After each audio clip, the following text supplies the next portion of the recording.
Bismillahirrahmanirrahim. Assalamualaikum warahmatullahi wabarakatuh. Ya, jumpa lagi di channel Kelas Kimia Lukman. Kan channel yang membahas tentang, olimpiade kimia, baik itu materi maupun soal-soal. Insyaallah, buat persiapan KSNK ya yang sudah semakin dekat, insyaallah kita di sini akan membahas, soal-soal yang berkaitan dengan soal olimpiade tentunya. Kemarin udah dibahas tentang soal termodinamika ya. Ya semoga teman-teman, bisa apa, ngambil lah dari ini. Kalau misalkan teman-teman ada request pembahasan soal, silakan aja ya. Nanti bisa email ke saya yang ada di, bisa dicari di About. Itu bisa langsung email atau di DM juga bisa kalau di Instagram. Bisalah, gampang lah. Nah, kali ini kita bakalan membahas, pembahasan soal, 3 soal aja cukup, di, soal-soal kesetimbangan. Jadi insya Allah di sini bakalan dibahas 3 soal yang semuanya tentang kesetimbangan dan bagaimana cara pengerjaan soal-soal tersebut. Soalnya setingkat dengan KSNK lah gitu, cuman, levelnya lebih up lagi. Udah tanpa berlama-lama kita langsung mulai aja ya, pembahasan soalnya. Nah ini adalah soal pertama, dalam fotografi padatan AgBr dilarutkan dalam, larutan S2O32-, larutan ini ya, tiosulfat. Ion Ag+ itu nanti dapat membentuk, kompleks dengan ion tiosulfat S2O32- membentuk Ag S2O3, 2-. Ini harusnya 2 kali ya, harusnya 2 kali nih. Nih ada typo nih, harusnya 2 nih. Sini harusnya 2, sini tambahin lah 2 gitu biar gampang. Ya. Nah, ini 2 kali di sini. Nah. Nah, persamaan reaksinya untuk KSP dan KF. KSP itu adalah konstanta ini ya, hasil kali kelarutan. Sedangkan KF itu adalah konstanta pembentukan ion kompleks. Nah, di sini ada AgBr menjadi Ag+ plus Br-, KSP-nya sekian. Sini ada Ag+ ditambah S2O32- jadi Ag S2O32- 2 kali 3-. KF sekian. Nah, di sini kita cari tentukan massa AgBr yang dapat larut dalam 125 ml larutan tiosulfat 1,2 molar. Nah, bagaimana pengerjaan ini? Nah, untuk pengerjaan ini kita harus tricky ya. Jadi kita harus benar-benar memahami kira-kira apa yang terjadi di lapangan gitu. Jadi kita harus membayangkan kalau misalkan kita ada di posisi seperti ini, itu bagaimana yang kita lakukan dan bagaimana pengamatan kita. Itu harus ya butuh latihan sih emang. Cuman ya ini makanya kita bahas ini buat ada latihannya gitu. Nah, untuk menentukan massa AgBr yang ada dalam larutan. Nah, hal pertama yang dilakukan itu adalah kita harus bikin persamaan dulu bagaimana caranya sih menentukan AgBr yang bisa larut dalam larutan tiosulfat itu. Karena sesungguhnya AgBr bisa mengendap dengan Br-, Ag+ bisa mengendap dengan Br-, dan Ag+ juga bisa larut sebagai kompleks dengan tiosulfat. Nah, untuk pengerjaan ini kita pertama kali harus bikin dulu persamaan yang tepat. Kira-kira persamaan kelarutan AgBr itu berapa gitu. Nah, di sini kita harus bikin persamaannya dulu. Persamaannya adalah kalau misalkan AgBr, kita misalkan anggap AgBr, kemudian kita masukkan ke dalam larutan tiosulfat. Maka otomatis AgBr karena awalnya itu padatan, ini AgBr solid. Nah, ya. Awalnya padatan. Nah, di sini harusnya ada AgBr solid yang awalnya padatan, kemudian nanti dia bakalan bereaksi dengan tiosulfat S2O 3 2-. Nah, ini 2 ya, 2 S2O3 2-. Kemudian nanti dia bakalan membentuk ini kesetimbangan ya. Untuk Ag S2O3 2 kali 3-. Ditambah Br-. Nah, ditambah Br-. 2 kali AQS. Sip. Harusnya AQS ya.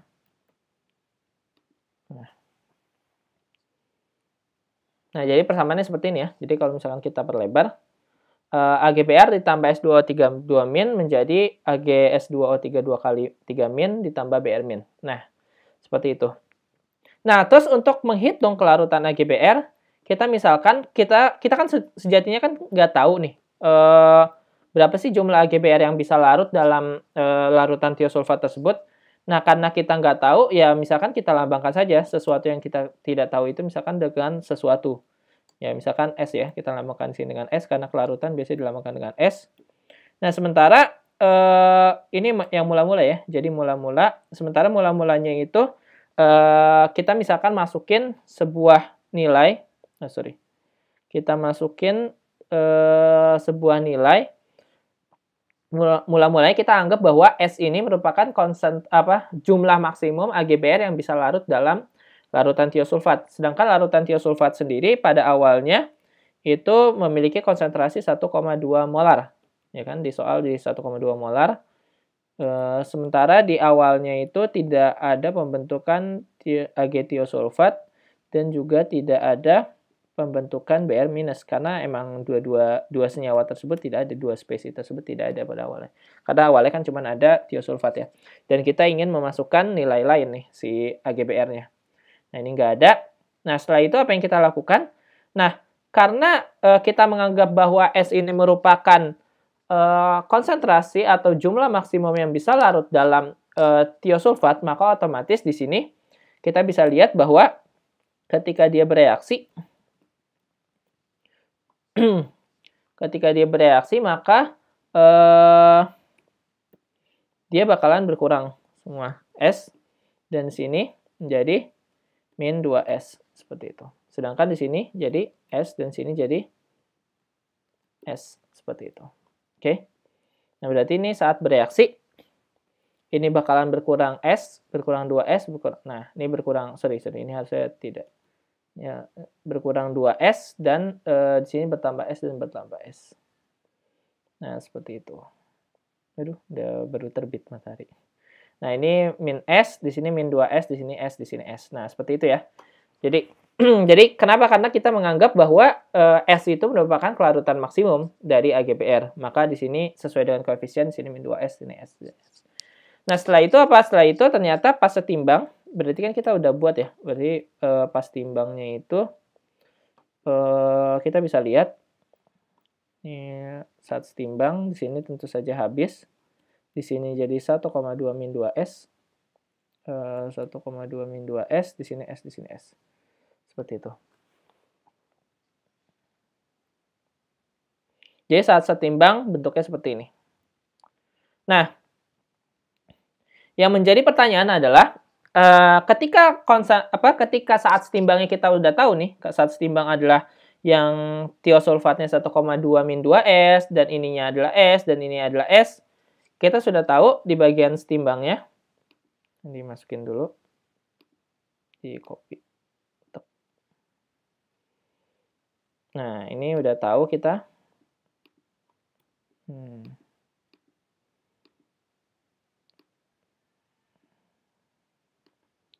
Nah, kita udah tahu kondisi setimbangnya. Nah, yang jadi masalah adalah ketika kondisi setimbangnya sudah tahu, tapi kita belum tahu konstanta kesetimbangan dari reaksi ini. Nah, konstanta kesetimbangan dari reaksi ini kita harus cari dulu dari persamaan KF dan KSP ya. KF dan KSP. Nah, kita harus menyusun bagaimana dari KF dan KSP itu bisa menjadi persamaan seperti ini.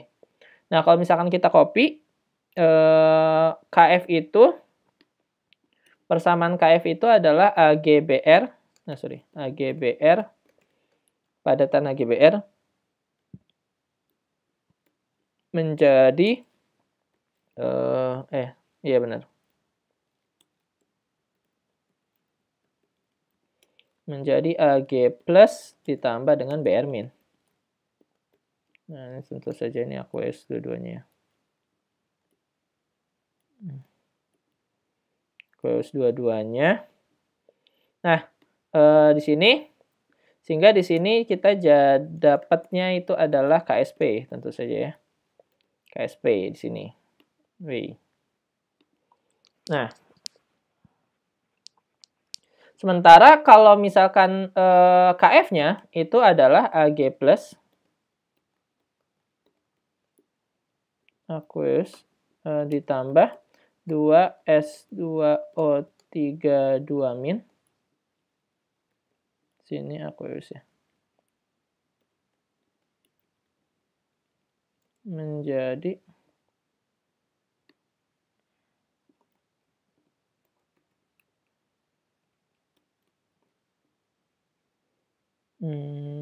Ag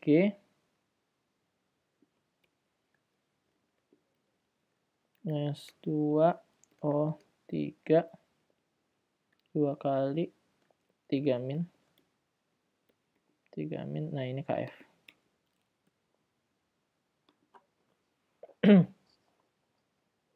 Sip. Seperti itu ya. Jadi, kalau misalkan ini kita jabarkan dulu KF-nya seperti apa, KSP-nya seperti apa. Nah,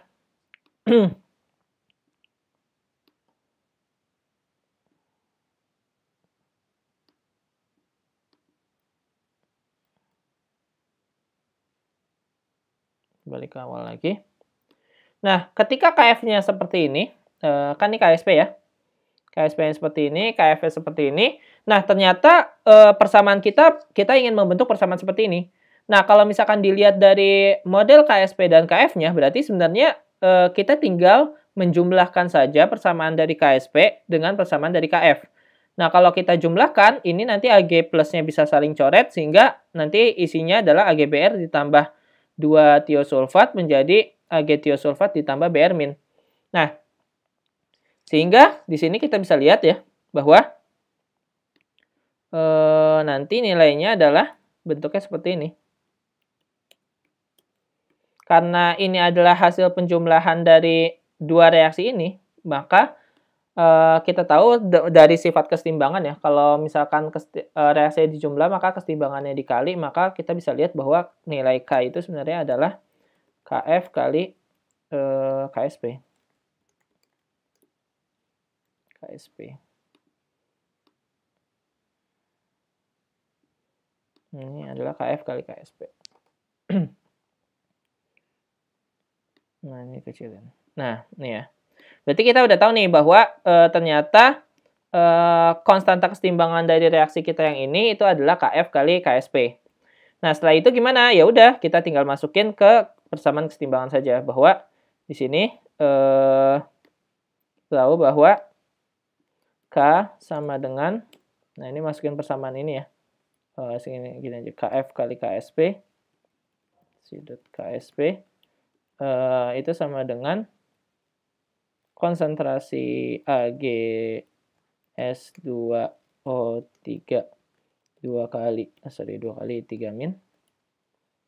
Nah ini fraknya harusnya.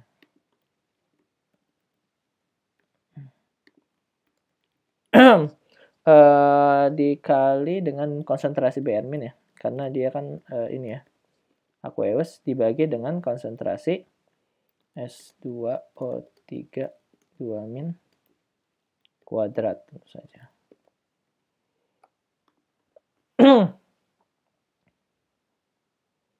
Nah, setelah dapat seperti ini, maka kita masukin nilai-nilai yang sudah setimbang ya, karena kan kalau saat ketika kesetimbangan hanya boleh dimasukkan nilai-nilai yang sudah setimbang. Di sini S ini adalah 1,2 min 2S. Maka kita langsung masukin di sini. Ini adalah S kuadrat, karena S kali S ya. S kuadrat dibagi dengan 1,2 min 2S kuadrat.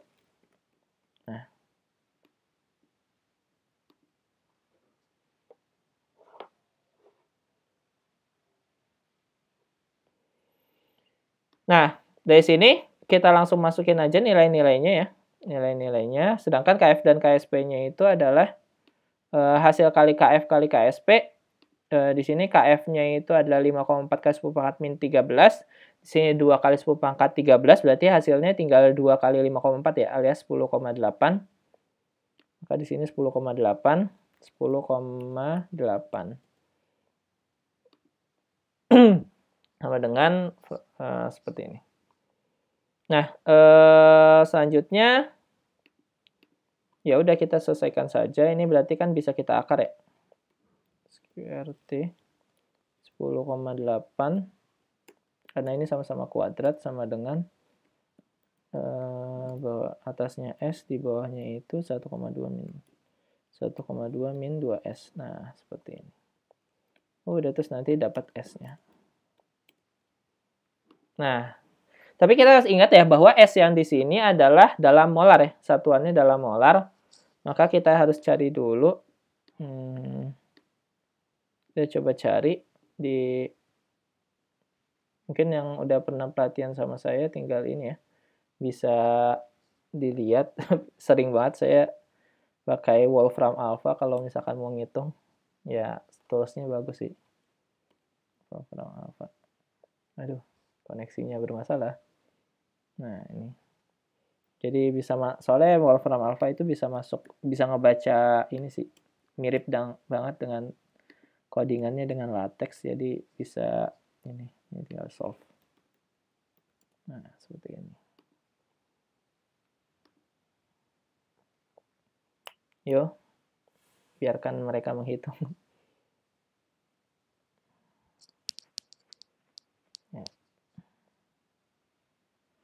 Nah, ini set dapat S-nya 0,520768. Benar kan ya? Jadi seperti itu. Nah, S 1,2 min 2S. Berarti kita masukin ternyata S-nya adalah sekian. Nah, tapi kita harus ingat bahwa ini satuannya masih molar ya. Jadi, sementara yang ditanyakan itu bukan molar, tapi yang ditanyakan itu adalah berapa gram gitu. Kalau misalkan 125 ml. Ini kalau teman-teman lupa, bisa dilihat lagi rekamannya soalnya ya. Nah, sini kita lihat tuh 125 ml dan masanya ya, berapa gram. Nah, kita sudah tahu konsentrasinya. Nah, ketika udah tahu konsentrasinya, terus apa nih yang kita lakukan ya? Kita tinggal cari molnya, habis itu nyari masanya ya. Jadi nanti kita dapat mol AgBr itu sama dengan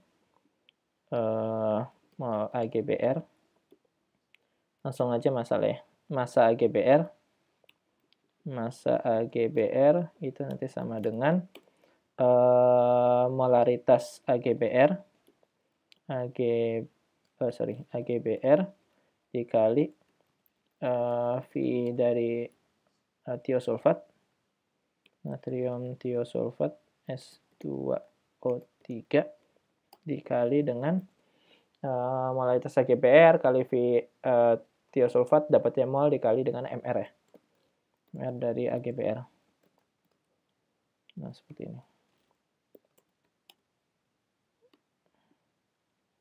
Molaritasnya kita tadi udah ini ya, udah dapat sekian 0,052. Nah, dikali volumenya adalah 125 ml, cuman kita jadikan liter ya. 0,12 liter karena molaritasnya kan dalam ini ya, molar ya. Terus dikali dengan massa AgBr-nya 188 sih kalau nggak salah.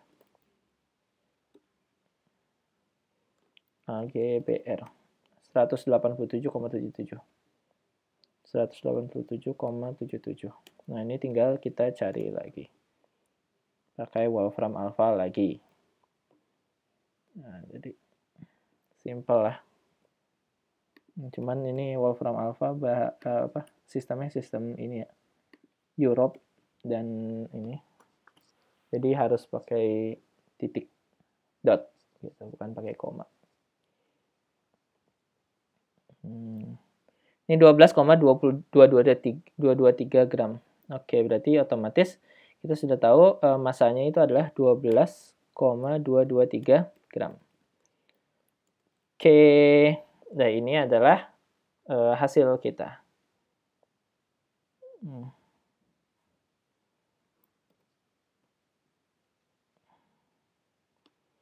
Sip. Ya, karena ini tidak live ya, jadi ini rekaman, maka nanti buat teman-teman yang masih bingung, ini dapetnya dari mana, kenapa-kenapanya, silakan di komen aja di ini, komen aja di bawah silakan. Oke, ya, bismillahirrahmanirrahim. Oh, udah lama juga ya. Selanjutnya ini dulu deh yang gampang. Yang ini nantilah kapan-kapan, kayaknya sudah lumayan lama video sih. Daripada kalian bosan kan. Nah, ini. Ya, yang kedua. Nah, yang kedua, asam asetat pada wujud uapnya dapat terdimerisasi menjadi dimer asam asetat ya. Pada suhu 298 Kelvin, 92% uap asam asetat terdimerisasi dengan tekanan total saat setimbang itu adalah 0,2 atmosfer. Nah, tentukan Kp dari reaksi dimerisasi asam asetat. Nah,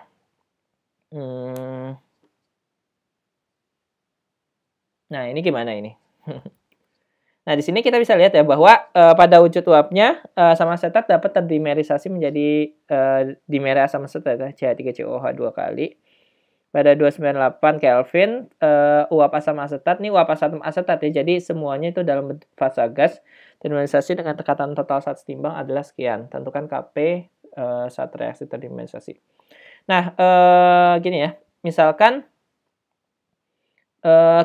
yang pertama kali kita harus lakukan adalah segala sesuatu ya, kalau misalkan mengerjakan soal kesetimbangan, kita harus tuliskan dulu persamaan kesetimbangannya yang cocok dengan kondisi yang disebutkan di soal gitu.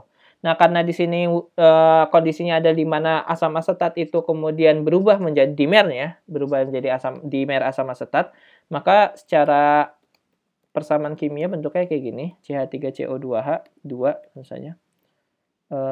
Ini gas. Terus kemudian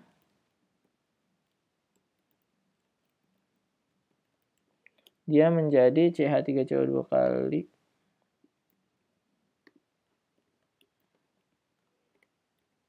CO2H. Nah, ini gas, sorry. 2 gas. Nah, seperti ini. Waalaikumsalam. Oke, Kak. Ya. Saya baru ngasih tugas. Baru ngasih tugas ke anak-anak yang pelatihan sama saya. Nah, jadi persamaannya seperti ini ya. Jadi bentuk persamaannya seperti ini. Nah, ketika bentuk persamaan seperti ini, kita bayangkan bahwa awalnya itu cuma ada asam asetat saja, kemudian dia terdimerisasi kan. Nah, misalkan kita tidak tahu awalnya itu berapa, karena memang tidak disebutkan di soal kan, awalnya berapa. Maka sebenarnya, ini harusnya diubah ke ini dulu. Karena tidak tahu awalnya berapa, maka biasakan kalau misalkan kita tidak tahu awalnya berapa, ya lambangkan saja dengan sesuatu gitu. Dengan segala jenis huruf lah, kan banyak huruf tuh, dari A sampai Z. Belum lagi huruf Yunani, dari alfa sampai omega, belum lagi ada huruf Arab juga boleh sih sebenarnya. Gak jadi masalah gitu, asal orang ngerti aja. Gitu. Nah, di sini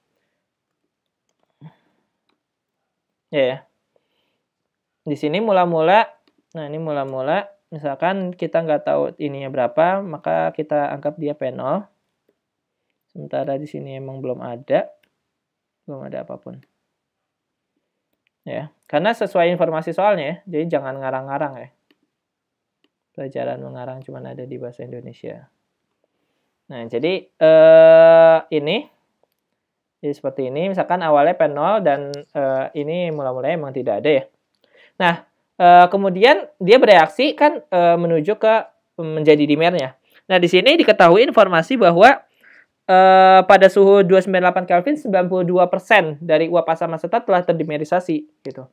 Nah, kalau begitu kita bisa, karena di situ ada kata 92% telah terdimerisasi, kita bisa anggap informasi itu sebenarnya sebagai alfa ya.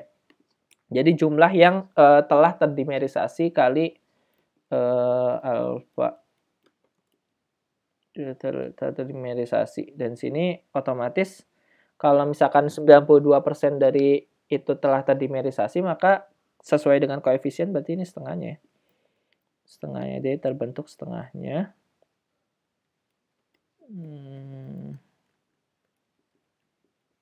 Sip.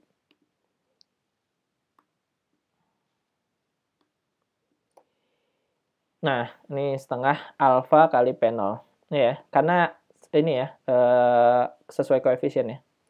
Nah, kalau misalkan kita lihat, line, dapat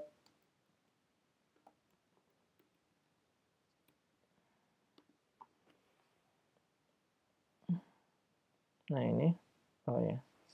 Nah, ini berarti saat setimbangnya itu adalah 1 min alfa kali P0 ya. Nah, ini sedangkan ini setengah alfa kali P0. Ya, ini kan jadi dikeluarin, P0 dikeluarin, berarti ini kan 31, berarti 1 min alfa kali P0. Dan ini adalah setengah alfa P0. Nah, di sini. Nah, ini jadi persamaan kesetimbangan kita sebenarnya ini. Oke. Sudah gambarkan.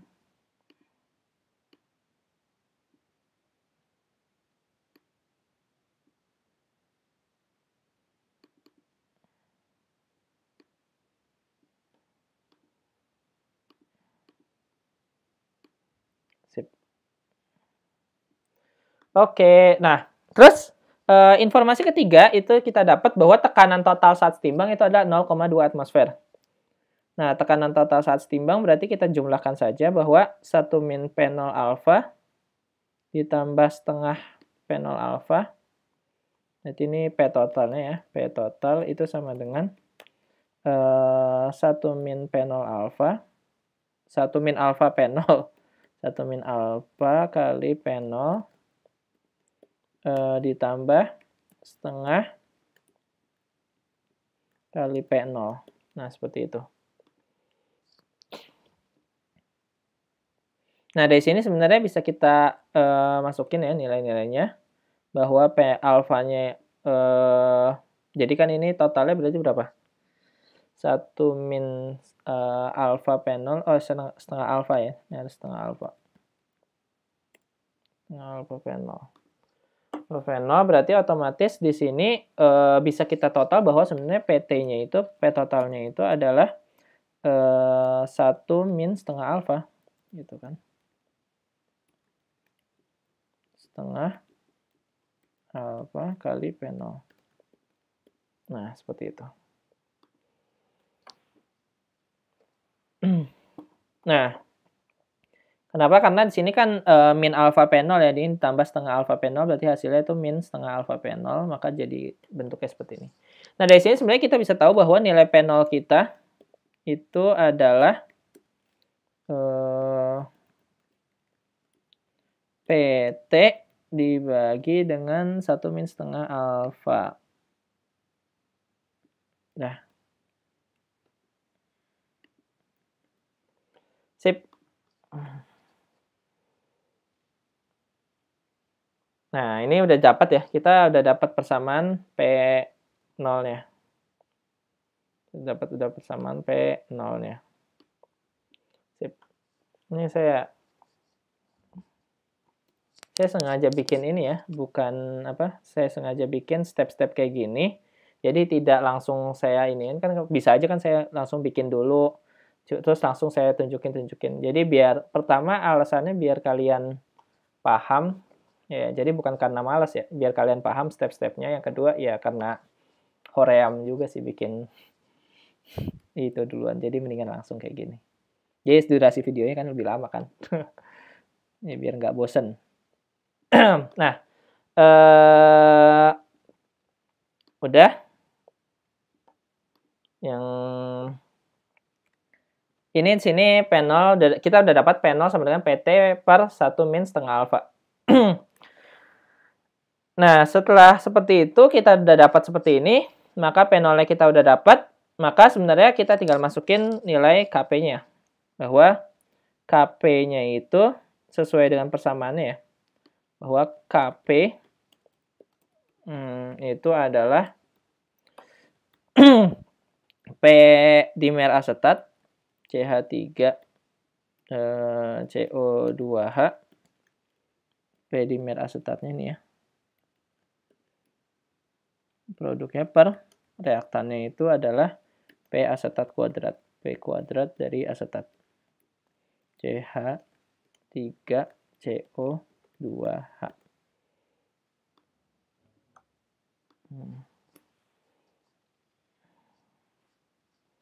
Nah, sip. Oke. Sip. Nah, kita tinggal masukin aja nilai-nilainya ya. Kan di sini kita udah tahu bahwa nilai ini adalah setengah alfa P0.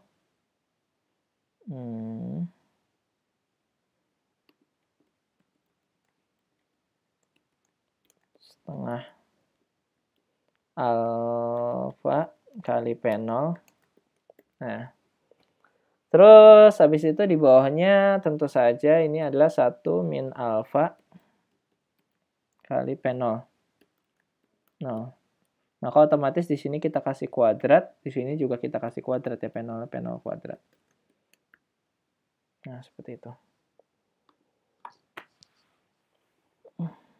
Oke, sip. Nah, bentuknya seperti ini. Nah, di sini sama-sama ada P0 nih, bisa kita coret nih. Jadi P0-nya di bawah nih, berarti otomatis ini kita tinggal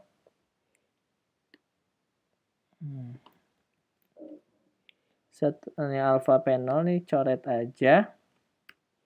Nih, coret aja nih, tinggal P0 nih, P0 di bawah nih. Nah, seperti itu. Nah, set. Nah, dapat. Nah, P0-nya kita udah dapat nih bahwa persamaan P0 apa? PT per 1 min setengah alfa kan? Ya udah kita masukin aja bahwa P0 kita itu adalah PT per 1 min setengah alfa. Maka otomatis di sini kita bisa dapat ini sama ya.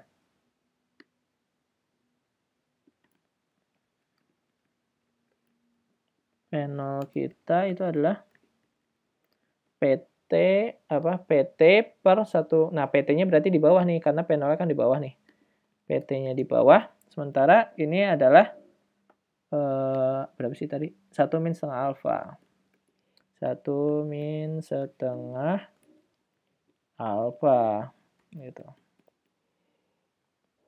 Nanti teman-teman bisa request soal ya kira-kira. Saya juga pengen ini sih.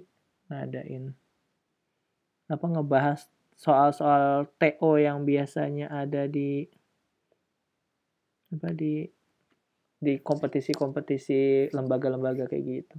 Nanti teman-teman kirimin aja soalnya. Saya bahas insya Allah kalau ada kesempatan. Ya. Waduh. Nah, ini dia. Sip. Nah, ini ya.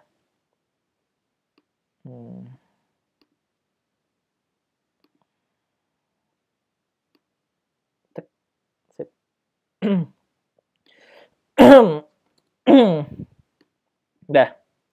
Udah jadi. Nah, ini persamaannya kita udah dapat ya. Ya, ini harusnya nggak usah dimasukin dulu sih. Nah, ini persamaannya kita udah dapat, maka kita tinggal masukin aja. Kita cari nilainya gitu. Cari nilainya, karena kan di sini kita udah punya ya, bahwa di sini setengah alfanya itu 0,92 karena 92% ya. Nanti di sini kita bisa ganti alfanya itu adalah 0,92. Ini 1 min alfa nih pasti diganti ini 0,92 karena 92%. Nih alfa juga diganti 0,92. Dan ini PT-nya kita ganti jadi 0,2. Nah, seperti itu. Harusnya jangan ini. Nah. Sip. Nah, ini kita masukin lagi ke tools hitung kita. Udah kelamaan nih videonya nih. Nanti soal ketiga video lain lagi dah. Biar nggak bosen.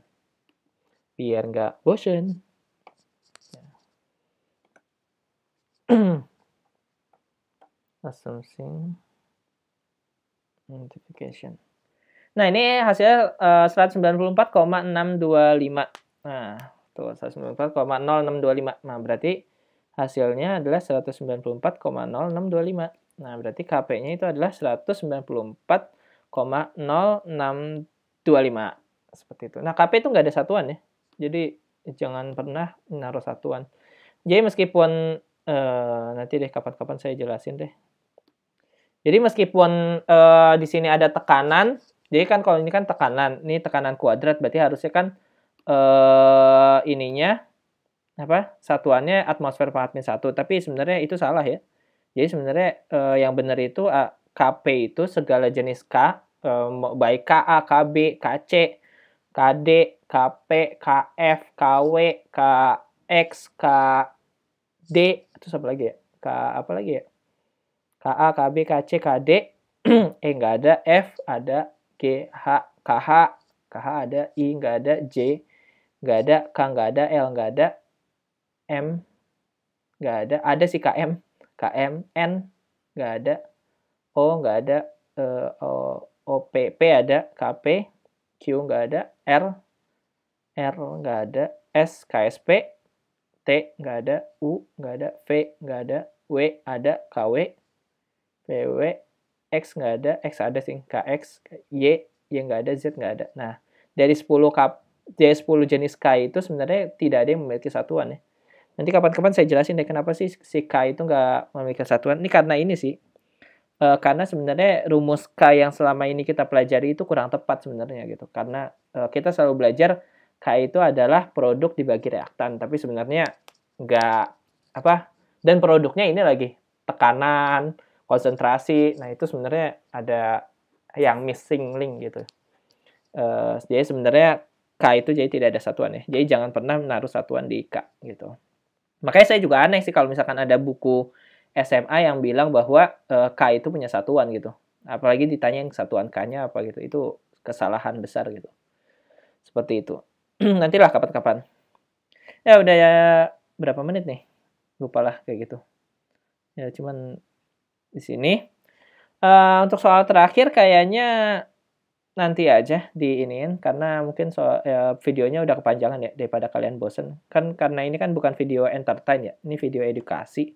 Jadi kalau kepanjangan nanti teman-teman malah males nonton. Jadi disingkatin ya. Ya, mungkin cukup sekian aja.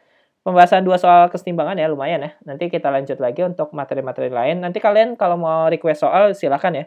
Bisa dikirim lewat email, tapi lebih baik dikirim lewat email sih. Jadi lebih gampang saya ngeliatnya. Lewat email, insya Allah bakalan dibahas. Terus juga kalau misalkan kalian pernah ikut kompetisi di lembaga-lembaga tertentu ya, banyak kan ya lembaga ya. Ada banyak kompetisinya, terus kalian dapat soalnya, terus pengen kira-kira pembahasannya kayak gimana sih yang lebih jelas atau mungkin kalian mau apa request soal lain dari kompetisi lain, bisa dari Oktan misalkan, OKN UGM atau apa sih kalau UI itu CC ya, CC UI. Ya silakan aja.